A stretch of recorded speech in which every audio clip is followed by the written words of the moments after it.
자, 이제 맨체스터 유나이티드도 프리시즌 여정을 네. 계속해서 또 이어가고 있고, 어찌 보면은 맨유에게는 이번 시즌이 아주 중요한 분기점이 될 수 있는 진짜 뭐 모르겠습니다. 뭐 저는 이제 해축구 입문을 한 게 이제 뭐 어쨌든 박지성 선수 넘어가면서 이제 저도 이었고, 그래서 이제 맨체스터 유나이티드라는 클럽을 제가 뭐 이제 직접적으로 응원한 팬은 아니었지만 굉장히 오랜 시즌 동안 이제 본 입장으로서 되게 중요한 터닝 포인트에 서 있다. 그쵸. 좀 이렇게 봅니다. 일단 뭐 새 감독 터나가 왔고 뭐 이번 여름에 딱 된 건 아니지만 어쨌든 그동안의 기록을 봤을 때 최근 들어서 이제 보드진의 개편도 있었고 그리고 이번 프리시즌을 요약했을 때 아까 얘기했던 것처럼 터나 감독의 어떤 첫 출발 그런 부분도 있지만 의외의 선수들의 활약, 네, 의외의 활약, 약간 이런 그렇죠. 것들까지도 조명해볼 만한 기록이 아닌가 싶어요. 그러니까 뭐 사실 저는 떠오르는 건 마샬이긴 한데 맞아요. 뭐 네. 여기까지 하고 이따가 저 설명을 해야 되니까. 네네네. 그리고 역시 그 호나이두가 어쨌든 빈자리를 남겼다는 거. 네. 마지막에 이제 복귀가 돼서 어쨌든 경기를 뛰었지만 그런 이슈들까지 이번 프리시즌의 어떤 큰 포인트로 우리가 요약을 할 수 있지 않을까 싶은데 네. 프리시즌의 결과들을 좀 보죠. 6경기를 치렀습니다. 맨체스터 유나이티드는 일단 리버풀전에서 4대0 대승을 했고 아주 만족스러웠던 출발이었죠. 네, 근데 이제 약간 전반전 스타팅 라인업 자체는 리버풀은 조금 힘을 빼고 나온 느낌이었고 근데 후반전에 다 들어왔잖아. 어쨌든 맞아요. 리버풀도 후반전 말미 때 그 선수들이 나왔는데 어쨌든 맨유가 그러면서도 골을 넣으면서 다득점 승리를 만들었다는 게 의미가 크죠. 네, 그리고 멜버른 빅토리와의 경기 여기에 크리스탈 팰리스랑 해서 또 이겼고 그리고 아스톤 빌라와는 또 이제 무승부를 맞아요. 기록을 했습니다. 여기에 아틀레티코 마드리드한테는 졌죠. 이때 좀 프레드도 퇴장당했죠. 네, 맞아요. 그리고 라요 바이카노와 이제 마지막 어. 경기를 치러서 1대1 무승부를 또 기록을 했고 이렇게 맨체스터 유나이티드의 프리시즌은 정리가 됐습니다. 네, 바이카노전에 이제 그 아마드 디알로 선수가 이제 골을 넣었고 그 영입된 이제 리산드로 마르티네즈 왼쪽 센터백으로 이번에 뛰었죠. 그리고 네. 에릭센 선수는 2선 공격형 미드필더로 선발 출전을 했고 이적 이슈가 있었던 호나이두도 선발 출전을 했습니다. 사실 새 시즌 맨체스터 유나이티드가 제일 좀 신경 써야 될 부분 중에 하나는 이제 또 호날두의 거치잖아요. 네, 아무래도 근데 호나이두는 스쿼드에 어쨌든 지금 머릿수로 봤을 때는 있어야 된다고 봐야 되는 거는 있었을 때 메리트는 최전방 공격수 자리가 지금 어쨌든 비어 있으니까 마샬이 있긴 하지만 그 자체로 머릿수가 다 채워진 건 아니잖아요. 그리고 토나 감독이 인터뷰를 통해서도 호날두 같이 갈 거다. 네. 호날두한테 맞는 역할이 있을 것이다. 그런 뉘앙스의 발언을 계속 했기 때문에 맞아요. 저는 호날두 안 떠나고 맨체스터 유나이티드에 남는 그림이 약간씩 그려지긴 해요. 그래서 호나이두가 있을 때 메리트를 취할 수 있는 메리트를 봤을 때 어쨌든 이 자리에서 호나이두가 어떤 폼을 보여주느냐가 중요했는데 이번 바이카네전에 이제 선발로 좀 나오게 됐고요. 총 정리하면 6경기 3승 2무 1패. 근데 뭐 언제나 그렇듯 프리시즌은 늘 결과가 중요하지 않다. 그렇죠. 그러니까 뭐 결과보다는 이제 과정을 보기 맞아요. 위해서, 그러니까 시즌에 대한 담금질을 하기 위해서 프리시즌이 진행된다고 보시면 되겠고, 일단 아까 형철이가 영상 첫 번째 설명을 했었던 좀 의외 인물들이 또 득점을 기록을 하면서 약간 꿈틀꿈틀 되고 있는 건 맞아요. 맞습니다. 마샬이 사실 마샬이 그 세비야 임대 가서도 일단 잔부상이 많았고 네. 세비야에서 굉장히 좀 뭔가 그 답답했던 게 그거였어요. 세비야는 전방 압박을 무기로 하는데 마샬은 그때 압박을 같이 안 하는 경우들이 많았거든요. 그래서 팀으로서 봤을 때는 쓰임새가 애매했다. 그래서 결국 후반기 임대를 가서 초반에는 잠깐 반짝했지만 이후에는 뭔가 이 선수를 써야 될 메리트가 세비야로서도 부족했고 마샬도 뭔가 거기에 대해서 의욕적인 모습을 보여주지 못했죠. 네. 근데 갑자기 맨유 프리시즌이 되니까 마샬 선수가 굉장히 적극적인 모습을 보여주고 있습니다. 그러니까 공격 포인트를 많이 기록하긴 했는데 이제 문제 맨체스터 유나이티드 팬분들도 그렇고 이제 이 선수를 그래서 어떻게 봐야 되느냐? 왜냐면 네.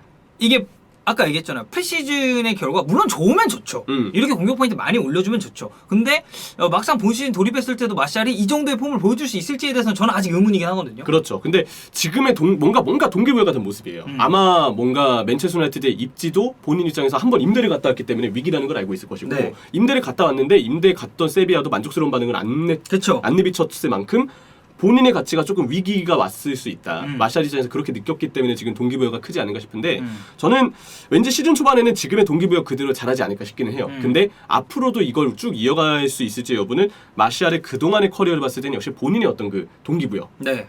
이 집중력 그런 부분의 문제가 변수가 될 것이다. 그러니까 일단 로마노 쪽 얘기는 터나흐 그리고 이제 뭐 비롯해서 맨체스터 유나이티드 보드지는 이 마샬이 팀에 이제 잔류하기를 원하고 있다라는 얘기는 했어요. 지금 폼이라면 일단 쓰긴 써야죠. 아 그렇죠. 왜냐면 어쨌든 새 감독이잖아. 맞아요. 그리고 물론 이제 마샬에게 너무 이제 지긋지긋하게 당하셨던 분들은 이래도 팔아야 돼요. 이게 쇼케이스라고 생각하시는 것도 야 또 송기야? 이럴 수도 있어. 네, 정말 마샬이 이 폼을 그대로 보여준다면 한 번쯤 잔류해서 뭔가 뛰는 그런 그림을 좀 그려보는 것도 가능한 것 같습니다. 네. 기대보다 좋은 활약을 보여줬고 이번 프리시즌에서 맨유 그 어느 선수보다도 많은 공격 포인트를 쌓았죠. 네. 근데 이제 또 이제 기대보다 좋은 모습을 보여준 선수들이 그러니까 마샬만 있는 게 아니에요. 네. 수비적으로 봤을 때는 에릭 바이도 나쁘지 않았단 말이에요. 일단 그 리버풀전에 몸빵 수비, 네, 몸빵 몸으로 수비. 그 막아버리는 6탄 방어. 6탄 방어들이 있었고, 네.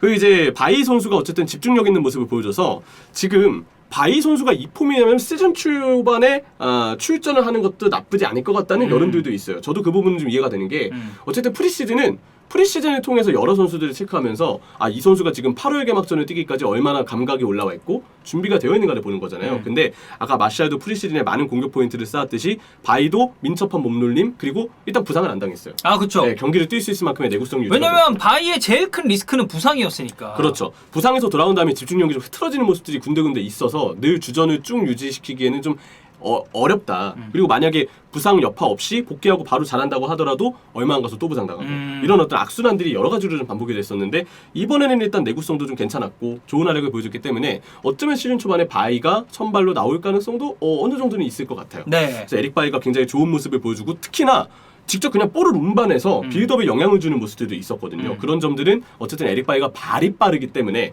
계속 이 폼을 유지가 된다면 팀으로서 느낄 수 있는 수비의 메리트는 매우 클 것이라고 봐야겠죠. 그리고 어쨌든 이렇게 팀에 그러니까 에릭 바이는 냉정하게 봤을 때는 로테이션 자원으로 우리가 일단 분류를 해야 되잖아요. 근데 이런 로테이션 자원으로 분류가 됐을 때 바이가 부상 없이 한 3, 4 옵션 정도 센터백 역할을 해줄 수 있다면 이거는 팀 자체에서는 저는 메리트가 있다고 보고. 근데 만약에 본 시즌 들어갔는데 내구성 문제가 또 생겨요. 그러면은 이제 그러면 같은 문제가 반복이 된다는 거지. 지금까지는 이 선수가 어쨌든 내구성을 유지했기 때문에 지금의 활약으로 초반에 출전할 수 있는 어떤 배경이 만들어졌을 수도 있다고 했잖아요. 근데 막상 본 시즌 들어가서 얼마 가서 부상을 당한다. 그럼 지금의 활약을 계기 삼아서 다른 선수 팀들한테 홍보를 해야죠. 맞아요. 이 선수 사가세요. 아, 그렇죠. 왜냐면 쇼케이스지. 그렇게 안 하면 내구성 문제는 너무 오랜 시간 바이와 맨유의 커리어를 망쳐놨기 때문에 네. 이제 내구성 문제가 앞으로 바이에게는 변수일 것 같습니다. 네, 그리고 이제 유스 선수들도 좀 보면은 기존에 이제 합류한다고 얘기가 많았었던 가르나초, 맞아요. 그리고 이제 지단 이크발 이런 선수들. 네.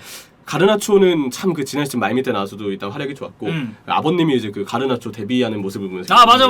그것도 저 이슈 많이 됐었지. 훔치셨던 이게 굉장히 감동적인 일이잖아요. 그런 장면들도 있었고 어쨌든 이크바의 선수도 역시 대단한 재능이었어요. 그리고 세비지와 디알로도 가능성을 확인했다는 점. 제가 볼 때는 터나 감독이 계속 이 유망주들이 어떻게 성장을 할지 그리고 감독 입장에서 그런 얘기 많이 하거든요.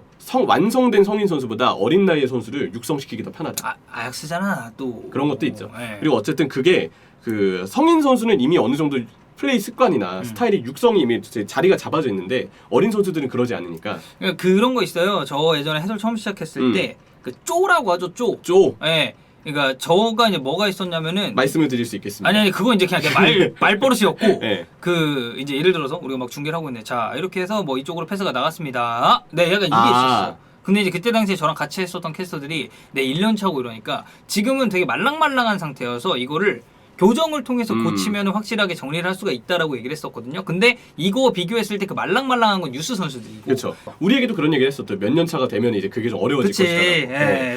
3, 4년만 돼도 이게 그렇죠. 좀 어렵다고 했었거든. 그 얼마 전에 경남인가 대구인가 챌린지 그 꿀몸 영상을 보는데 덕현이 형이 그 찌그렸다라고. 찌그렸다? 찌그렸다고요. 그거 안양이야. 그거 안양이구나. 안양이랑 고양인가 그런 거야. 맞아. 되게 얼마 전에 봤어서 다시 생각이 났고. 네. 어쨌든 기대했던 터나 감독의 이 반더비크는 지금까지 큰 활약이 없습니다. 여전히 반더비크는 팀에서 영향력이 없어요. 이러면은 쓰임새가 굉장히 애매해질 겁니다. 근데 어쨌든 터나기 때문에 조금 기대해 볼 수 있는 요소는 있다. 라고 생각했는데 저는 프리시즌 보니까 개인적으로는 잘 모르겠어요.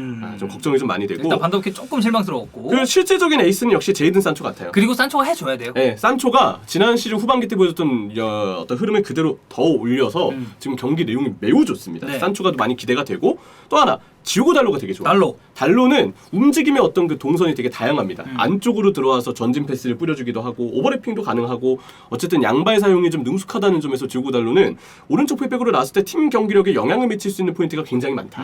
그런 어떤 생각이 들어서 긍정적으로 보았고요. 브루노 페르난데스도 어쨌든 살아나고 있기는 한데 아직 조금 군데군데 미스가 있거든요. 아직 폼이 조금 더. 네. 그래서 조금 더 살아나긴 해야 되는데 어쨌든 미스가 좀 있다. 근데 브루노 페르난데스도 제가 볼 때 점점 올라오지 않을까 싶어요. 어쨌든 이 선수가 그동안 보여줬던 폼이 있으니까. 그치. 근데 체력적인 부담을 줄여줘야 되는데 그러려면 반더비크가 잘해야 되거든요. 그리고 어쨌든 또 에릭센이라는 새로운 옵션이 추가가 됐기 때문에 맞아요. 근데 그 에릭센의 경우는 일단 아직까지는 뭐 동료와의 호흡의 문제일 수 있겠지만 패스미스가 좀 많은 모습. 그래서 브루노 페르난데스가 살아나는 부분에서는 브루노의 개인 폼도 중요하지만 다른 이 선수류의 어떤 부담을 덜어줄 수 있는 다른 이선 자원들이 얼마나 좀 잘 안착해 주느냐. 에릭센, 반더비크와 같은 자원들의 폼도 중요하지 않을까 싶고요. 바란이 지금 초반에 폼이 좀 그렇게 좋진 않았거든요. 그래서 리산드로 마르티네스의 짝으로는 아까 얘기 드렸던 바이가 일단 이렇게 보이긴 하는데 뭐 맥과이어도 또 어떻게 좀 올라올지 이건 조금 더 지켜봐야 네. 할 포인트고 이런 부분들은 좀 봐야 되겠죠. 뭐 맥과이어의 경우는 아틀레티코전 풀타임을 뛰고 또 피치에서 스프린트 훈련을 따로 했다고 하는데 굉장히 의욕적으로 새 시즌을 준비하고 있는 것 같습니다. 네. 그리고 이제 수비적으로 조금 봤을 때는 일단 리산드로 마르티네스가 영입이 됐죠. 네. 그러면서 이 좌측 센터백 라인 여기에 사실 풀백도 가능하고 이 선수는 수비형 미드필더까지도 좀 광범위하게 활용할 수 있는 자원이다 보니까 일단 루크쇼가 좌측 풀백에서는 1옵션인 건 맞아요. 근데 맞아요. 이제 그 후순위로 생각할 수 있는 텔레스 입지가 약간 애매해지게 된다는 문제가 있죠. 왜냐면 말라시아도 있으니까. 말라시아도 또 네. 영입이 됐으니까. 그래서 텔리스의 경우는 그 리버풀전 후반전에 우리가 드디어 풀터백을 봤잖아요. 네, 그렇죠. 텔리스 왼쪽 센터백. 네. 놀라웠습니다. 근데 이거는 뭐 당연히 프리시즌이기 때문에 급작하게 이루어진 기용 같은데 스쿼드에 자리가 별로 없어 보여요. 현실적으로 봤을 때는 역시 동행을 할 것 같진 않다는 생각이 들고 만비사카도 마찬가지. 타이트총도 그럴 거예요. 왜냐면 타이트총도 내부적인 기대를 못 받은 지가 좀 제법 됐고 맞아요. 요즘에 임대를 많이 전전했었죠. 자, 그런 상황이고 엘랑가도 이번에는 아직 전술적인 적응이 좀 덜 된 모습이었는데 숙련도를 빨리 끌어올려야 될 상황이지 않나 싶습니다. 그럼에도 어린 자원이고 또 지난 시즌에 엘랑가가 뭐 어떻게 보면 또 번뜩이는 모습을 보여준 것도 있었으니까. 맞아요. 첫 번째로 들어볼 점은 역시 삼선이죠. 네. 지금 어떻게 구조를 잡아보더라도 이 자리가 일단 영입은 돼야 돼요. 아 그리고 맨유가 이 삼선 가지고 골머리 썩은 지가 좀 오래됐어 생각보다. 맞아요. 여기서 좀 유려하게 빌드업을 풀 수 있는 자원이 빨리 영입이 돼야 된다. 남은 이적 시장의 가장 큰 관건일 것 같고 또 하나 이제 스쿼드 구성에 있어서는 결국 호날두의 거치가 되겠죠. 그렇죠. 자유할 가능성도 있어 보이고 어쩌면 뭐 팀을 떠날 수도 있다. 다양한 보도들과 추측들이 있는데 이적 시장이 아직 한 달 정도 남아있기 네. 때문에 이게 향후 물론 이제 개막은 다음 주입니다. 프리미어리그 이제 다음 주에 개막을 해요. 근데 이제 호날두가 그 안에 거치를 좀 어떤 식으로 결정할지도 맞아요. 좀 맨유 입장에서는 되게 중요한 그 포인트죠. 로마노가 했던 얘기가 있어요. 호날두 사가는 어쨌든 마지막까지 봐야 되지 않겠냐. 저도 그게 어쨌든 지금은 맞는 분석인 것 같고 네. 어쨌든 거치와 벨기로 만약에 남는다고 한다면 최전방 공격수로 최전방 공격수가 지금 보강이 된 건 아니니까 맨유가 여기서 어떤 활약을 보여줄지 이런 부분들을 지켜보는 게 중요할 것 같습니다. 어쨌든 맨체스터 유나이티드는 이번 프리시즌에서 좀 의외 선수들이 활약하는 그런 모습들이 있었고 그리고 전체적으로 봤을 때 프리시즌의 성격도 나쁘지 않았기 때문에 또 본 시즌 돌입했을 때 좀 어떤 모습 보여줄 수 있고 어떤 스쿼드가 구성되는지가 저는 제일 궁금하긴 합니다.